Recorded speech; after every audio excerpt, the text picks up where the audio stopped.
38 साल के अनिल का दिल अपने कमरे में जाते समय 25 साल के युवा सा धड़क रहा था। अपने आने वाले लम्हों की कल्पना ही उसकी सांसों को बेकाबू किए दे रही थी, शरीर में झुरझुरी सी पैदा कर रही थी। आज उसकी सुहाग रात है।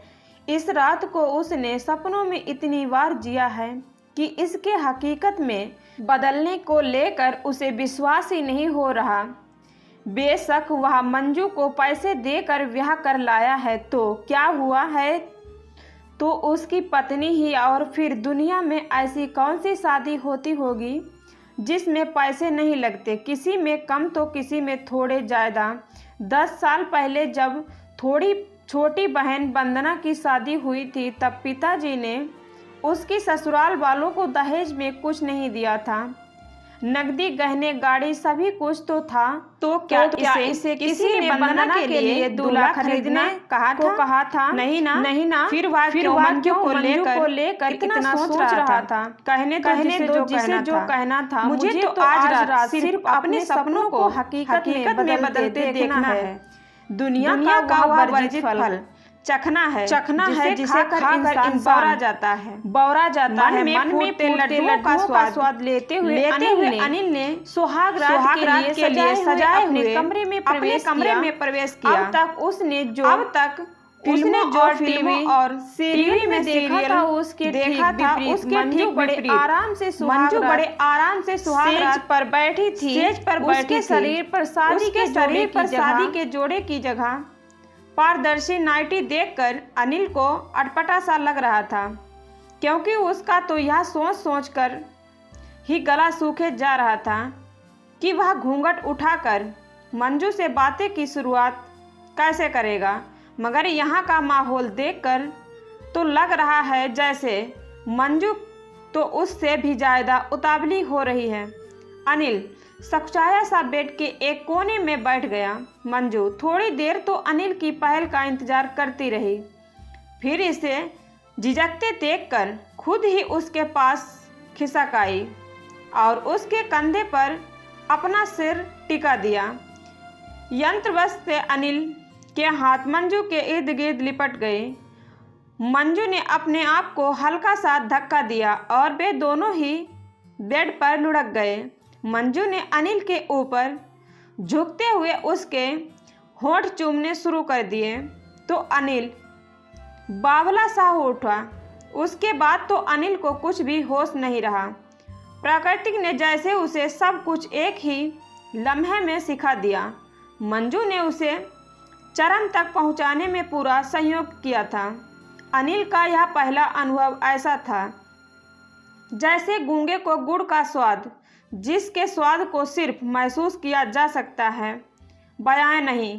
एक ही रात में अनिल तो जैसे जोरू का गुलाम ही हो गया था।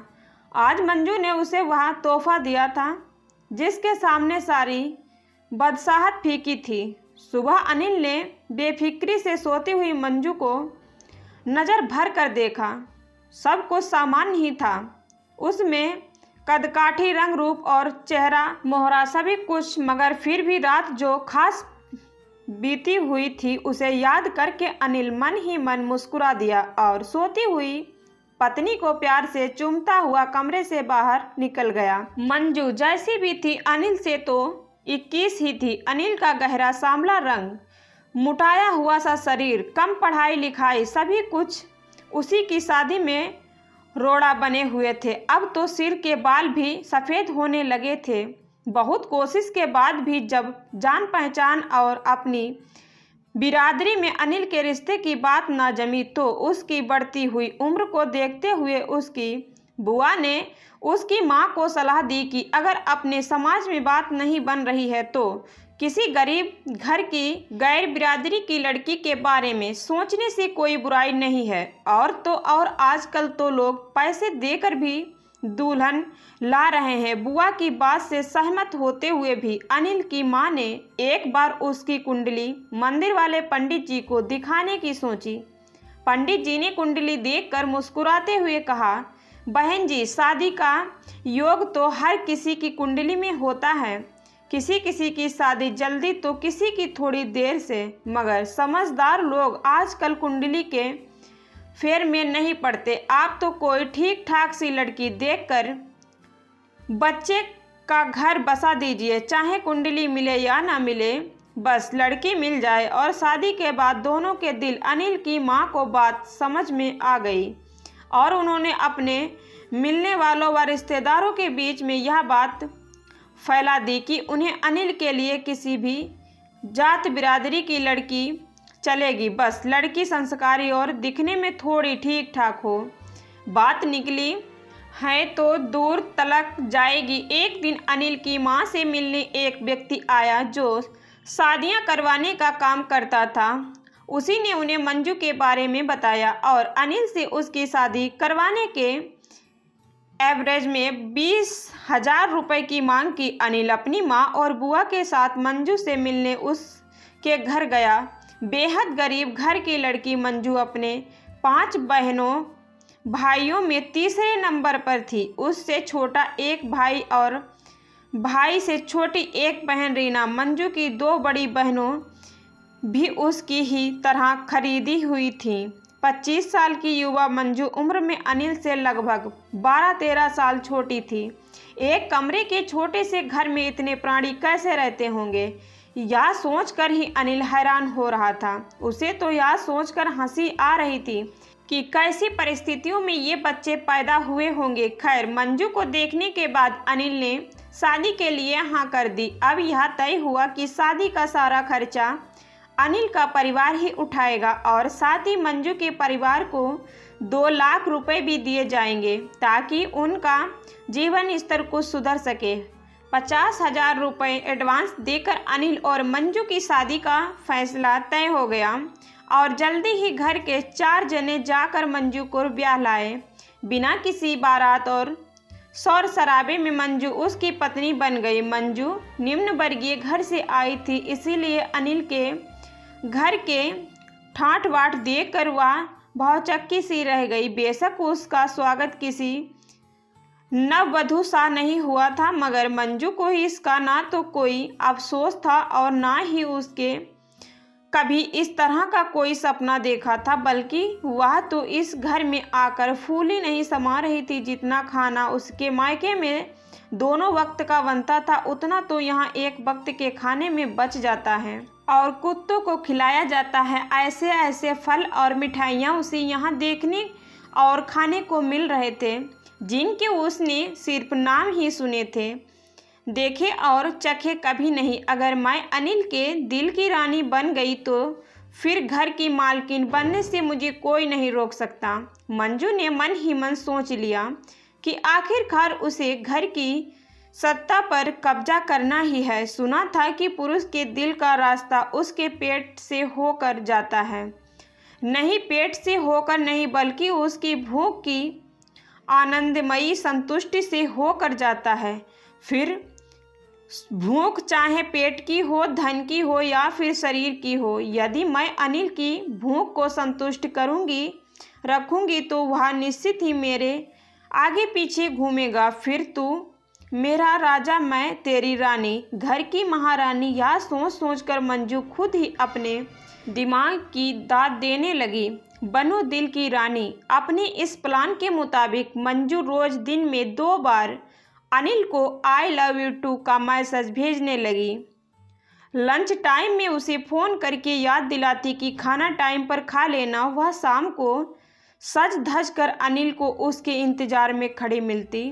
रात के खाने में भी वह अनिल को गर्मा गर्म फुलके अपने हाथ से बना कर ही खिलाती थी, चाहे उसे घर आने में कितनी भी देर क्यों ना हो जाए, और खुद भी उसके साथ ही खाती थी। यानी हर तरह से अनिल को यह महसूस करवाती थी कि वह उसकी ज़िंदगी में सबसे विशेष व्यक्ति है और हर रात वह अनिल को अपने क्रियाकलापों से खुश रखने की पूरी कोशिश करती थी। उसने कभी अनिल को मना नहीं किया, बल्कि वह तो उसे प्यार करने को प्रोत्साहित करती थी। उम्र में छोटी होने के कारण अनिल उसे बच्ची ही समझता था और उसकी हर नादानी को नज़रअंदाज कर देता था। कहने को तो अनिल अपने माँ बाप का इकलौता बेटा था, मगर कम पढ़े लिखे होने और अति साधारण शकल सूरत के कारण अक्सर लोग उसे कोई खास तवज्जो नहीं दिया करते थे। वहीं उसकी शादी भी नहीं हो रही थी, सो अनिल हीन भावना का शिकार होने लगा था। मगर मंजू ने उसे यह एहसास दिलाने में कोई कसर नहीं छोड़ी कि वह कितना काबिल और ख़ास इंसान है, बल्कि वह तो कहती थी कि अनिल ही उसकी सारी दुनिया है। मंजू के साथ और प्यार से अनिल का आत्मविश्वास भी बढ़ने लगा। मंजू को पाकर अनिल ऐसे खुश था जैसे किसी भूखे व्यक्ति को हर रोज़ पेट भर स्वादिष्ट भोजन मिलने लगा हो। एक दिन मंजू की माँ का फ़ोन आया। वे उससे मिलना चाह रही थी। रात में मंजू ने अनिल की शर्ट के बटन खोलते हुए अदा से कहा, मुझे कुछ रुपए चाहिए, माँ ने मिलने के लिए बुलाया है, पहली बार जा रही हूँ। अभी इतने बड़े बिजनेसमैन की पत्नी हूँ, खाली हाथ तो नहीं जा सकती ना, तो माँ से ले लो ना। अनिल से उसके पास खींचते हुए कहा, माँ से क्यों, मैं तो अपने हीरो से ही लूँगी, वह भी हक से। कहते हुए मंजू ने अनिल के सीने पर अपना सिर टिका दिया। कितने चाहिए, अभी ये रखो, और चाहिए तो कल दे दूँगा। अनिल ने निहालते हुए उसे 2000 रुपये थमा दिए और फिर मंजू को बाहों में कसते हुए लाइट बंद कर दी। मंजू 15 दिनों के लिए मायके गई थी, मगर 5 दिनों बाद ही अनिल को उसकी याद सताने लगी। मंजू की सेहत भरी बातें और मस्ती भरी शरारतें उसे रात भर सोने नहीं देती। उसने अगले ही दिन मंजू का तत्काल का टिकट बनवा कर आने के लिए कह दिया। मंजू भी जैसे आने के लिए तैयार ही बैठी थी। उसके वापस आने के बाद अनिल की दीवानगी उसके लिए और भी बढ़ गई। अब मंजू हर महीने अनिल से 10-15 हज़ार रुपये लेकर अपने मायके भेजने लगी।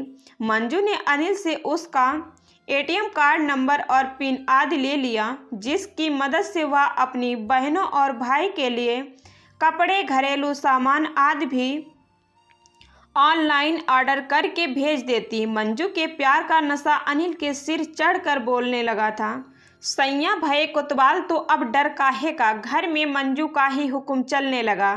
बेटी की इच्छा को देखकर अनिल की मां को ना चाहते हुए भी तिजोरी की चाबियां बहू को देनी पड़ी। सामाजिक लेन देन आदि भी कुछ सामाजिक उसी की सहमति या अनुमति से होता। अनिल की मां उसे कुछ नहीं कह पाती थी, क्योंकि मंजू ने उसे भी कह एहसास करवा दिया था कि उसने अनिल से शादी करके अनिल सहित उनके पूरे परिवार पर एहसान किया है। सुनिए ना, मेरी बड़ी इच्छा है कि मेरा नाम हर जगह आपके नाम के साथ जुड़ा हो। एक दिन मंजू ने अनिल से बड़े ही अपनेपन से कहा, अरे इसमें इच्छा की क्या बात है, वह तो जुड़ा ही है। देखो, तुम मेरी अर्धांगिनी हो, यानी मेरा आधा हिस्सा। इस नाते मेरी हर चहल अचल संपत्ति पर तुम्हारा आधा हक हुआ है ना। अनिल ने प्यार से मंजू को समझाया, वह तो ठीक है, मगर यह सब अगर कानूनी रूप से भी हो जाता तो कितना अच्छा होता, मगर उसमें तो कोई पेच होंगे नहीं ना। चलो रहने दो, बिना मतलब आप परेशान हो जाएंगे। मंजू ने बालों की लट को उंगलियों में लपेटते हुए कहा, मेरी जान, मेरे तन मन और धन सब की मालकिन हो तुम। अनिल ने उसे बाहों में भरते हुए कहा, और फिर एक दिन वकील और सीए को बुलाकर अपने घर, दुकान, बैंक अकाउंट व अन्य चल अचल प्रॉपर्टी में मंजू को कानूनन अपना उत्तराधिकारी बना दिया। इधर एक बच्चे की मां बनकर जहां मंजू ने अनिल के खानदान को वारिस देकर सदा के लिए उसे अपना कर्जदार बना लिया, वहीं मां बनने के बाद मंजू के रूप और यौवन में आए निखार ने अनिल की रातों की नींद उड़ा दी। अनिल को अब अपनी ढलती उम्र का एहसास होने लगा था। वह यह महसूस करने लगा था कि अब उसमें पहले वाली ऊर्जा नहीं रही और वह मंजू की शारीरिक ज़रूरतें पहले की तरह पूरी नहीं कर पाता। अपनी इस गिल्ट को दूर करने के लिए वह मंजू की हर भौतिक ज़रूरत पूरी करने की कोशिश में लगा रहता। अनिल आंख बंद करके मंजू की हर बात मानने लगा था। मंजू बेशक अनिल की प्रॉपर्टी की मालकिन बन गई थी, मगर उसने भी अपने दिल का मालिक सिर्फ और सिर्फ अनिल को ही बनाया था। वह यह बात कभी नहीं भूल सकी थी कि जब उसके आस पड़ोस के लोग उसे खरीदी हुई दुल्हन कहकर हकीकत से देखते हैं, तब यही अनिल कैसे उसकी ढाल बनकर सामने खड़ा हो जाता था और उसे दुनिया की चुभती हुई निगाहों से बचाकर अपने दिल में छिपा लेता था। उसकी सास ने उसे कभी अपने खानदान की बहू जैसा सम्मान नहीं दिया था, मगर फिर भी अपनी स्थिति से आज वह खुश थी। उसने बहुत ही योजना अनुसार अपने परिवार को गरीबी के दलदल से बाहर निकाल लिया था। मंजू ने मोमबत्ती की तरह खुद को जलाकर अपने परिवार को रोशन कर दिया था। मंजू ने दुकान के काम में मदद करने के लिए अपने भाई को अपने पास बुला लिया।